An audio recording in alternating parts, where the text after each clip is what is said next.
Hello everyone, welcome to another class of business studies, and yes, today again we'll be discussing joint stock company. So this topic we have started in our last class already. Now today we will be discussing regarding features. We will try to understand joint stock companies even better. Okay, so today we'll be discussing these features and then we'll be going to limitations or advantages and disadvantages today as well. Okay, so let us first discuss this. Now, while discussing the features only, we will get certain advantages or demerits also, and at the same time we'll be discussing that also if we can. Okay. So first feature, if you see, it is written separate legal existence. Now we know that all joint stock companies are based on capital which is invested by different many individuals, right? तो जब भी हम लोग joint stock company form of business की बात कर रहे हैं तो हम लोग एक ऐसी कंपनी के बारे में नहीं बात कर रहे हैं जो एक ही इंसान चलाता है, या फिर एक ऐसी कंपनी के बारे में नहीं बात कर रहे हैं जो कि 2-3 पार्टनर्स मिलकर चलाते हैं. तो यानी कि हम लोग ना तो सोल प्रोप्राइटरशिप बिजनेस की बात कर रहे हैं, nor we are talking about partnership business, nor we are talking about cooperative societies, nor we are talking about joint Hindu family business. Now here joint stock companies का, जैसे मैंने last class में ही समझाया था कि इन लोगों का जो कैपिटल होता है वो शेयर्स में बटा हुआ होता है ना. अब ये जो शेयर्स है वो एक इंसान को या 2 इंसान को या 4-5 इंसानों को बेचा नहीं जाता है, ये कई इंसानों को बेचा जाता है. ठीक है, अब ये डिपेंड करता है कि कोई कंपनी प्राइवेट कंपनी है या फिर वो कंपनी पब्लिक लिमिटेड कंपनी है. I am talking about private limited company and public limited company. अब ये प्राइवेट लिमिटेड पब्लिक लिमिटेड क्या होता है वो भी हम लोग बाद में डिस्कस करेंगे. Okay, now you can understand what is कि ये जो कंपनीज होते हैं इनके शेयर्स को बाहर के लोगों को बेचा जाता है who may not be connected with our business at all.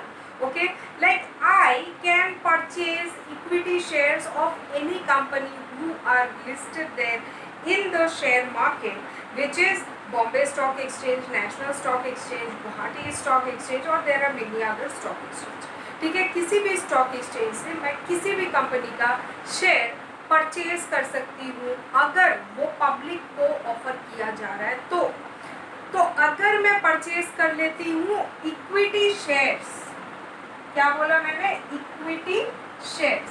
If I purchase equity shares of one company then I will become a partial owner of that company. Okay, अब मैं जब पार्शियल ओनर बन जाऊंगी तो क्या हो जाएगा, उससे क्या हो जाएगा, I will be able to interfere in the business of the company, or I can at least, if I am an equity shareholder, then I will at least have the right to you can say contribute to the decision making. Or you can say if I am an individual who has owned an equity share, every equity shareholder को right दिया जाता है voting का. मतलब जब company में कोई भी बड़े बड़े डिसीजंस लिए जाएंगे तो वहाँ पे वोटिंग लिया जाता है from the equity share holders that they agree. वो अपना अग्रीमेंट या फिर डिसअग्रीमेंट वोट्स के फॉर्म में कंपनी को दिखा सकते हैं. ठीक है, so they can share their opinion in the form of votes. Okay, तो ये राइट सिर्फ इक्विटी शेयर होल्डर्स को ही दिया जाता है. तो ये मेरा बोलने का मतलब क्या है कि जब कोई जॉइंट स्टॉक कंपनी बनता है तो वो एक इंसान नहीं चलाता है, उसको कई इंसान चलाते हैं. बोर्ड ऑफ डायरेक्टर्स होता है, सीईओस होते हैं, वो लोग क्या करते हैं, डिसीजन मेकिंग में कंट्रीब्यूट करते हैं. और उसके अलावा जो इक्विटी शेयर होल्डर्स होते हैं उनका भी कंट्रीब्यूशन होता है in decision making, because they show their opinion with the votes. Okay, और मेजॉरिटी वोट्स जो भी डिसीजन के लिए जाएगा वही डिसीजन फाइनली बिजनेस में बनता है. तो यहाँ पे बोलने का मतलब क्या है कि ओनर यहाँ पे एक जन नहीं है, कई सारे ओनर हो सकते हैं, 100 में हो सकता है, हज़ारों में हो सकता है. ठीक है, तो बट ऐसा नहीं है कि ये जो 1000 ओनर्स की मैं बात कर रही हूँ तो सारे बिजनेस चलाएंगे, ऐसा नहीं है. there is a board of director who regulates the business, who makes policies, who does management of the business, okay, who are responsible for management of the business, but opinion of the equity shareholders are also given equal priority. ठीक है, तो हम लोग को क्या पता चल रहा है कि जॉइंट स्टॉक कंपनी बेसिकली एक ऐसा कंपनी होता है जहाँ पे ओनर्स बहुत सारे बन जाते हैं क्योंकि शेयर्स बेचा जाता है मार्केट में, ठीक है, और जो भी इक्विटी शेयर परचेज कर लेता है वो क्या बन जाता है, एक पार्शियल ओनर बन जाता है बिजनेस का, ओके। अब जब हम लोग ये बिजनेस चलाएंगे तो कोई भी बिजनेस ले लो, बिजनेस का अलग एक एग्जिस्टेंस होता है, राइट। कोई भी बिजनेस अगर है तो उसको क्या करते हैं, हम लोग उसको रजिस्टर करते हैं, लाइसेंस बनाते हैं, उसके लिए परमिशंस निकालते हैं, ठीक है, म्यूनिसिपालिटी से ये सबसे परमिशन निकालते हैं, ट्रेड लाइसेंस बनता है, तो जाके क्या पता चलता है कि ये है बिजनेस जिसका एक अलग एग्जिस्टेंस है, अलग आइडेंटिटी है मार्केट में। जैसे हम लोगों का आइडेंटिटी मार्केट में कैसे पता चलता है, with our voter card, with our Aadhaar card. This are the you can say proves that we are an individual who are residents of India.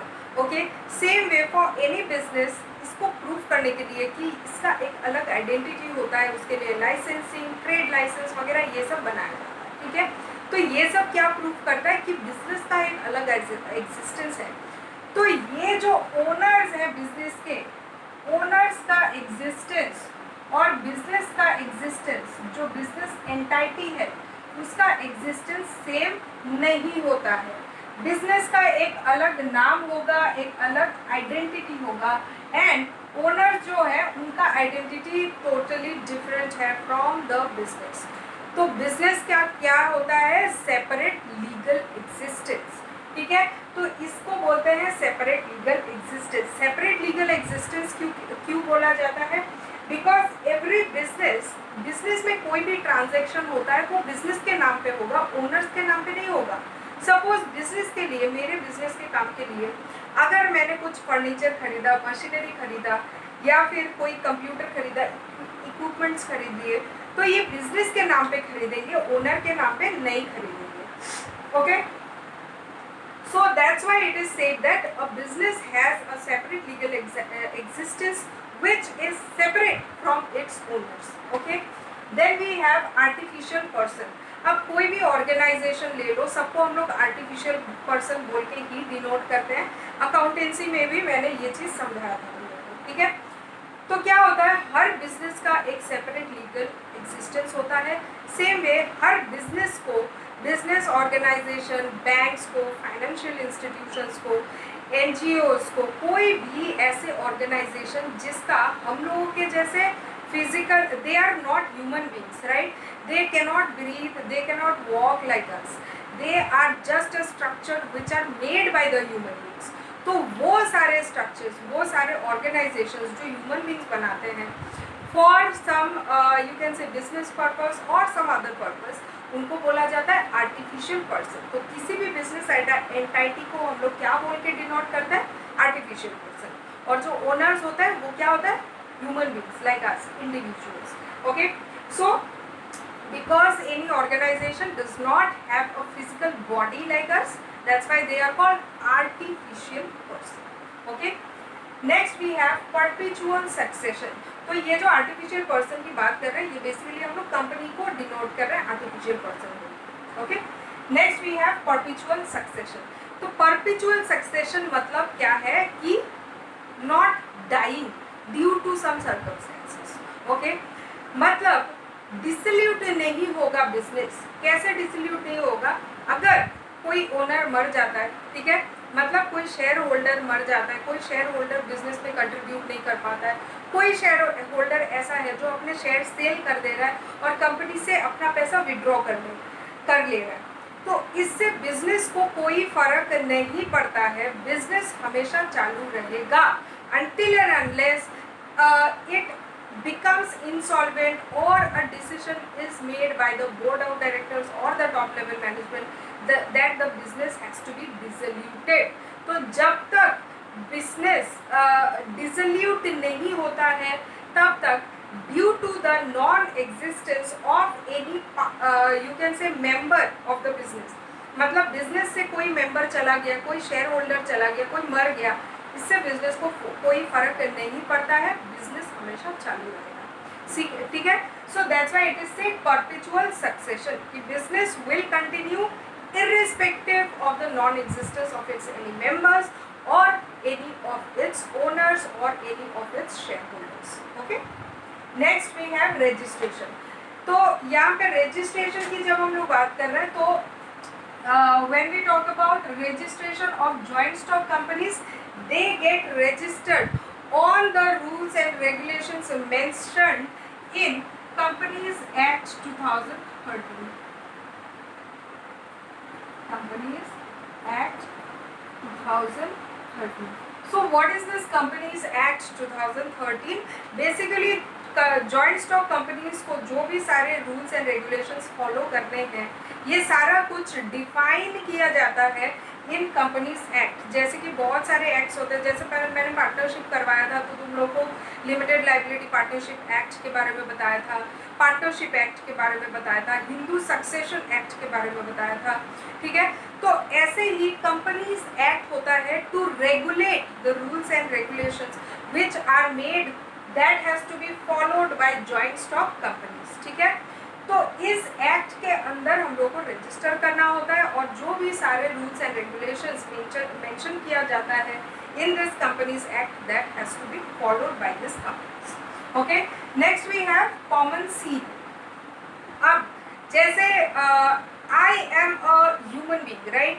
Now if you want my you can say validation in any certificate, or if you want my attestation in any certificate, I will do what?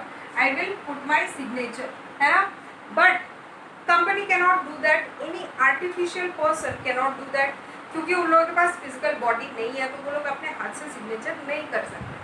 तो company का, किसी भी company का validation करने के लिए कि ये कंपनी इस चीज़ को वैलिडेट कर रहा है, इसको वैलिडेशन के लिए क्या किया जाता है? एक सील बनाया जाता है which will represent the companies validation. Okay, तो इसलिए क्या बनाया जाता है? किसी भी कंपनी का, किसी भी, जैसे हम लोग जब अपने स्कूल में, जब क्योंकि तुम लोग स्कूल में पढ़ रहे हो, तो तुम्हारे जो सर्टिफिकेट्स है उसको वैलिडेट कैसे किया जाता है? By putting a seal of your school, right?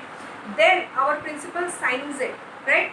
तो यही सेम चीज़ कंपनी के लिए भी ट्रू होता है कि कंपनी किसी भी पेपर को, किसी भी डॉक्यूमेंट को वैलिडेट करने के लिए कंपनी का उस पर सील लगाया जाता है, ठप्पा जिसको बोलते हैं, है ना?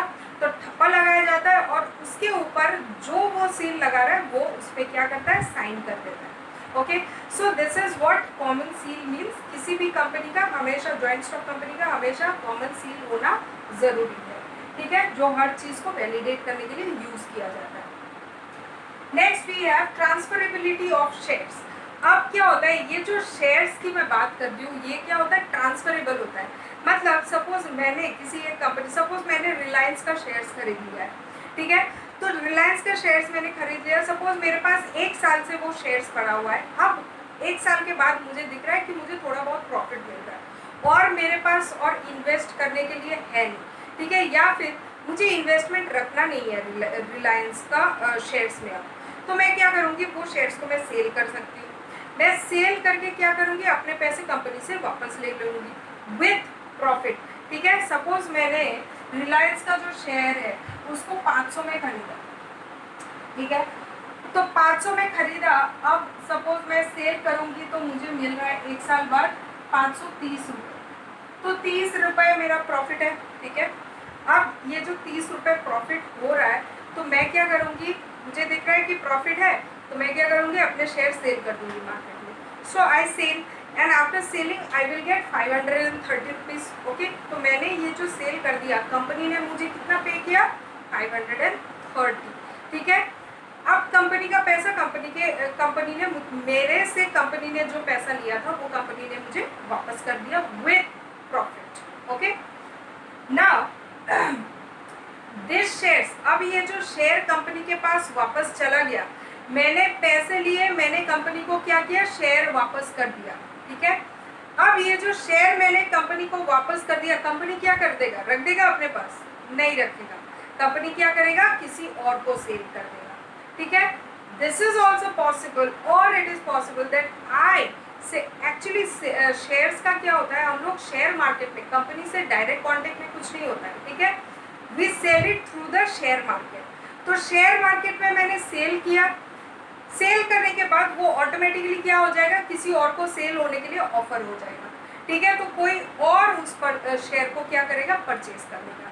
तो शेयर्स क्या होता है, इजीली ट्रांसफरेबल होता है, ठीक है। हम लोग जब भी चाहे शेयर्स परचेज करते हैं, जब भी चाहे शेयर्स को सेल कर सकते हैं। तो that's why it is said the transferability of shares. और ये एक एडवांटेज भी होता है कि ट्रांसफरेबिलिटी ऑफ शेयर भी होता है और ट्रांसफरेबिलिटी ऑफ इंटरेस्ट भी होता है। जब कोई और उसको परचेज कर लेगा तो उस पर जो प्रॉफिट है वो भी उसी इंसान को मिलेगा, okay. So transferability of shares, this is also one feature. Then we have separation of ownership and control.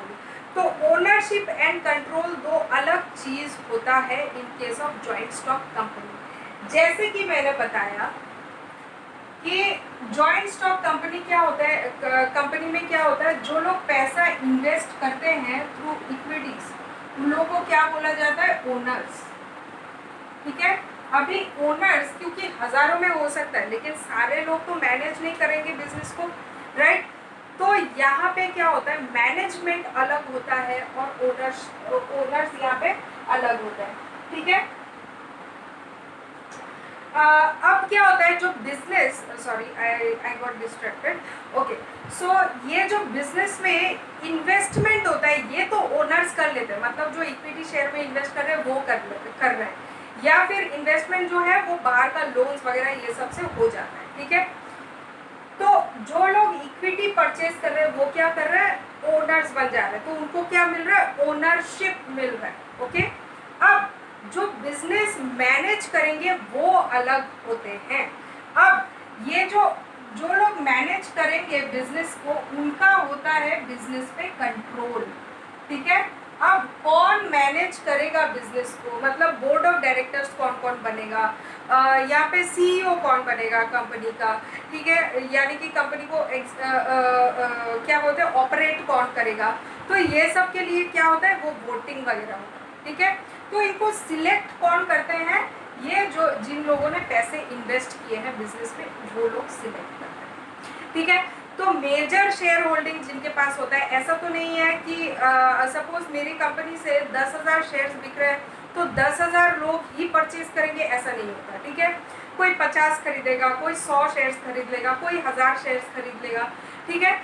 जो मेजर शेयर होल्डिंग होता है, सपोज मेरे कंपनी से 10,000 शेयर्स बिक रहे हैं, उसमें से अगर मैं ओनर हूँ तो मैं क्या करूँगी, मिनिमम 5,100 शेयर्स मैं खरीद लूँगी, ठीक है। क्योंकि 51% क्या बोलते हैं, शेयर्स अपने पास रखना in order to have control is very important. Otherwise there is a possibility कि जो लोग ज़्यादा शेयर्स खरीद लेंगे, ज़्यादा शेयर्स ब्लॉक कर लेंगे, उनके पास कंट्रोल आ जाता है, क्योंकि डिसीजन मेकिंग फैक्टर भी यहाँ पे होता है, ठीक है।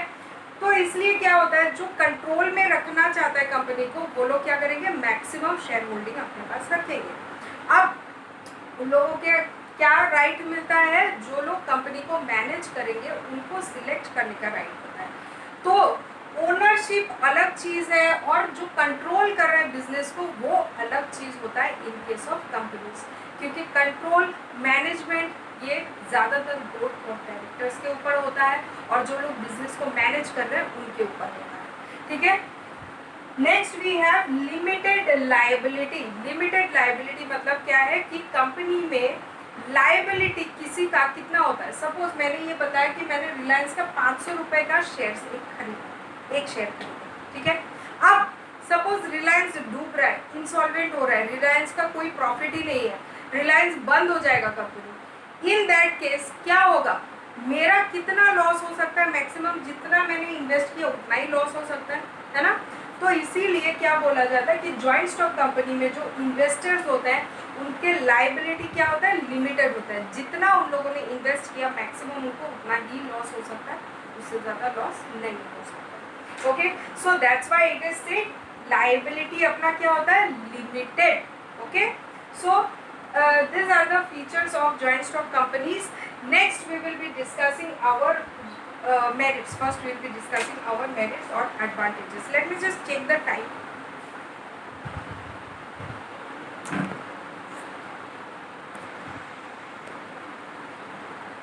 Okay, so this is our features. Now we have already crossed 20 minutes. I don't want to extend the video any further. So next we will be discussing advantages. Thank you so much, and study your book nicely so that you understand. Again, you get connectivity with your book. You understand the theory also. So you definitely get this explanation, but at the same time you read your book as well. Thank you so much, and study nicely, everyone.